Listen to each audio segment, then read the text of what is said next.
que não era ainda tão utilizado. A madeira era fundamental na construção civil.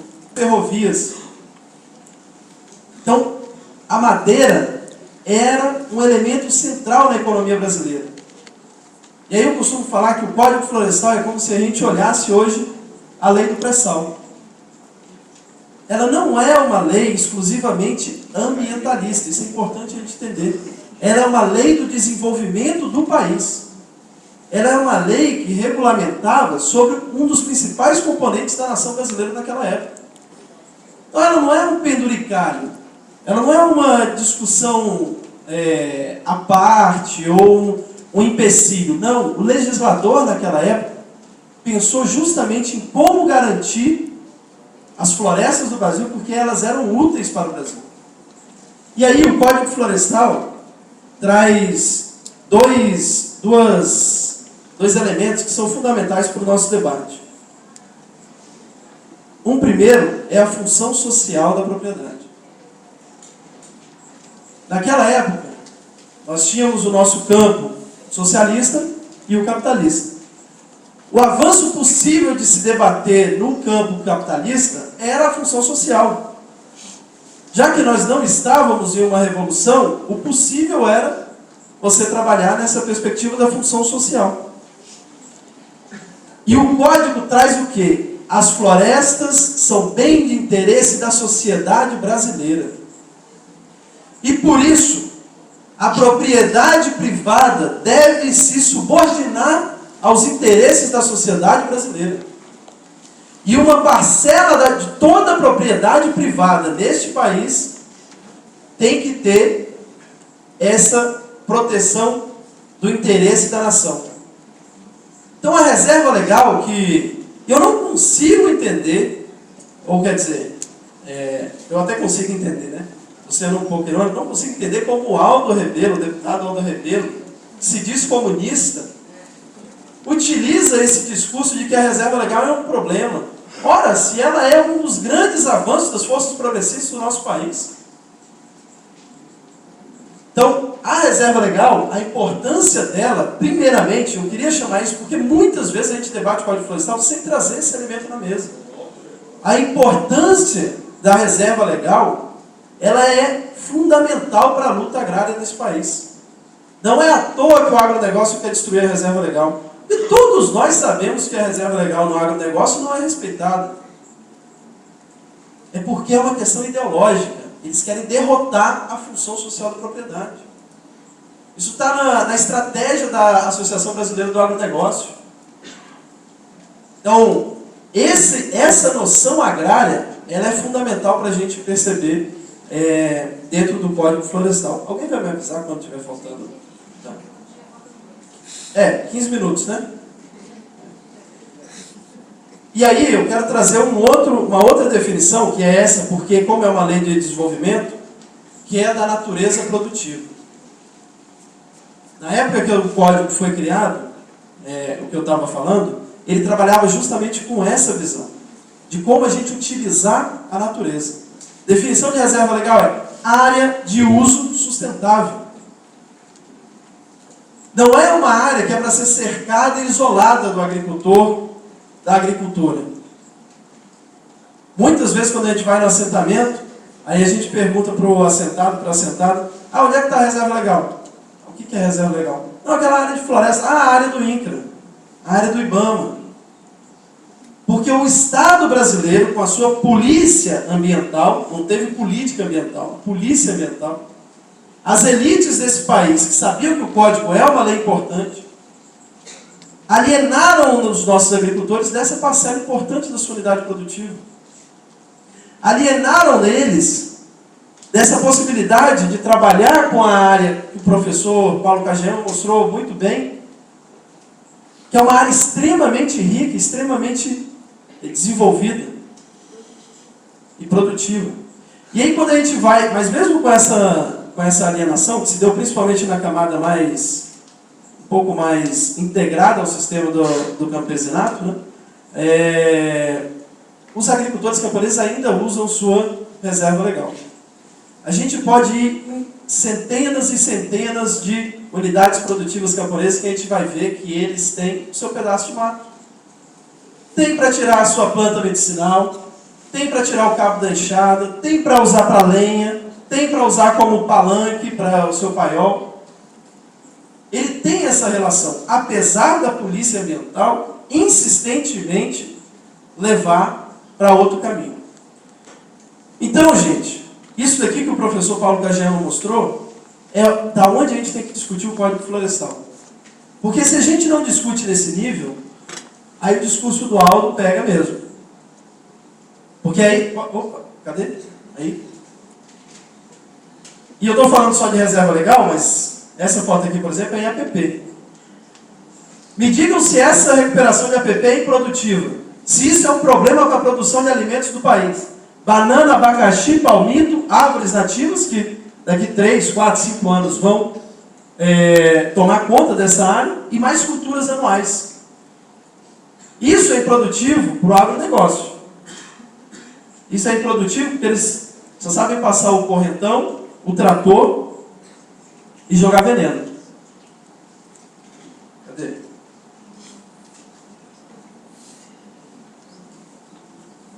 Isso daqui é uma possibilidade de reserva legal. De você trabalhar café sombreado, os melhores cafés do mundo são sombreados, não são esse café a pleno sol. Uma altíssima qualidade do café. Isso é improdutivo? Recuperação de reserva legal com abacaxi, árvores nativas, café, seringueira, culturas anuais. Então, gente, o que o deputado Aldo, e todo mundo sabe, está fazendo, é óbvio que é do agronegócio. Mas a gente precisa de se empoderar do que o Código Florestal permite, do que é o Código Florestal, para a gente fazer a batalha com ele nos termos corretos. Nós não queremos que o agricultor camponês tenha que cercar a sua área de reserva legal e sua área de APP. Nós queremos que ele possa usá-la. Nós queremos que tenha política, e aí a ex-ministra e ex-senadora Marina Silva falou muito de política florestal aqui, mas até hoje, em nenhum governo, teve de fato uma política estrutural de utilização desses recursos florestais. E olhando bem o código, nós vamos ver que não há nenhum impedimento para que os agricultores utilizem essas áreas.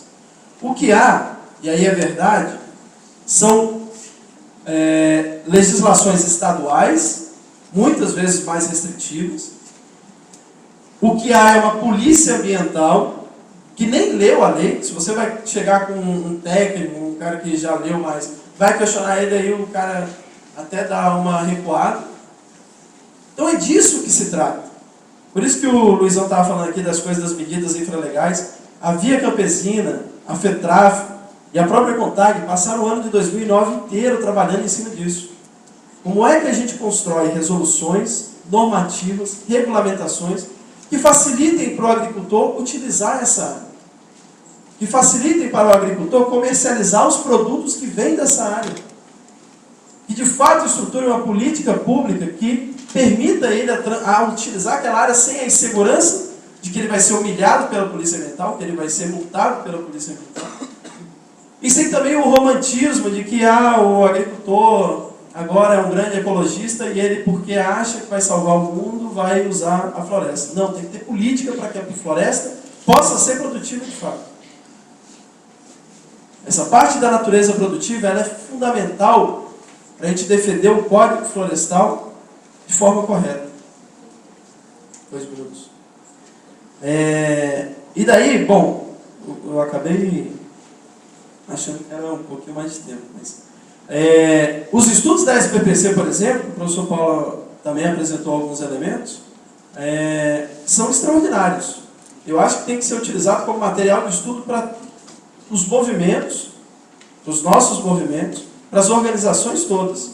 Porque é um estudo bastante complexo, que pega de várias vertentes. Pega da vertente hídrica, da importância da reserva legal, da APP, dessas áreas florestais.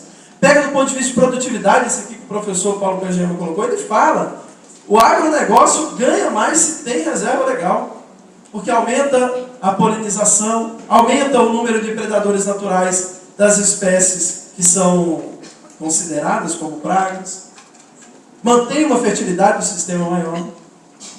A SPPC, esse estudo da SPPC mostra a baixíssima produtividade do agronegócio brasileiro. Então eu acho que é um material que a gente tem que trabalhar mais, porque ele vai um pouco nessa linha. Tem um bloco do estudo que é mais conservacionista, mas também que é importante, que traz esses elementos dos tamanhos, das APPs, essas coisas. Nos próximos dias, muito provavelmente, vai ser votado esse relatório do Aldo. O que tem nesse relatório, para ir finalizando, o que tem nesse relatório de perverso? Primeiro, ele coloca essa noção de que a agricultura camponesa vai se inviabilizar se tiver reserva legal. E o que nós temos que defender é justamente o contrário. Se essa proposta dele passa, daqui a 10 anos nós vamos ter milhões de camponeses sendo expulsos do campo pela improdutividade das suas terras. Porque vai aumentar a desertificação, vai aumentar a erosão, vai diminuir a produtividade dele, que ele vai ser estimulado por causa dessa lei a não ter a reserva legal de fato. Eles querem que a reserva legal seja compensada fora do bioma, fora da microbacia, em qualquer lugar do bioma. Ou seja, o latifundiário pode comprar um latifúndio aqui em São Paulo e pode recuperar lá no Pernambuco.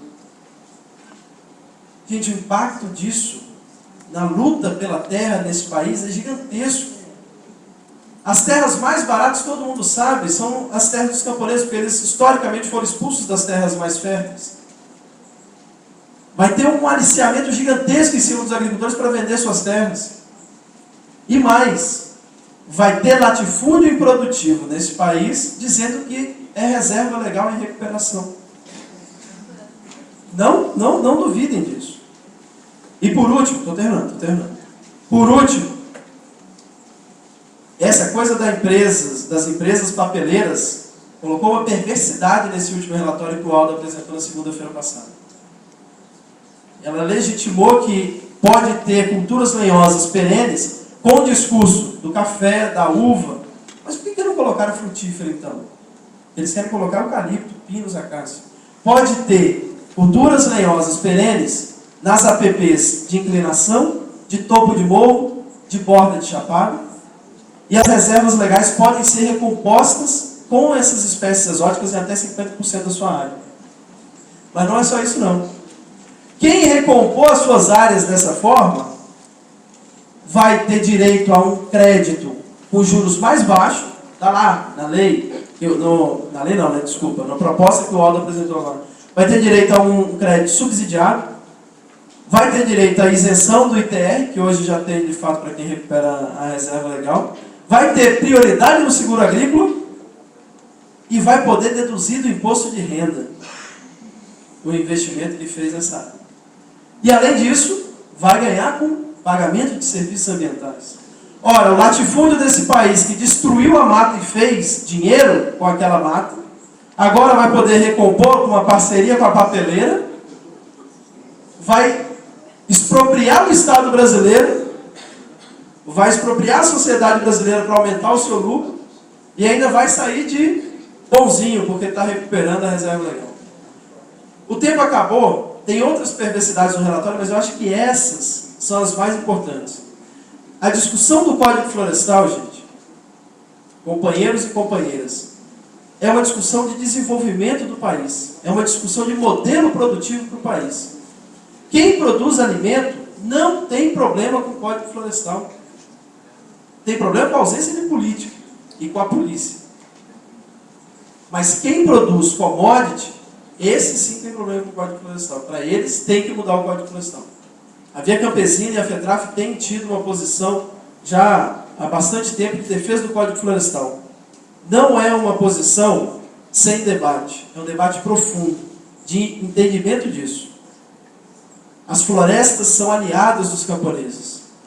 Nós precisamos lutar para que esse outro modelo seja implementado no país. E a defesa do Código Florestal é uma batalha para que esse modelo seja o vencedor. Obrigado.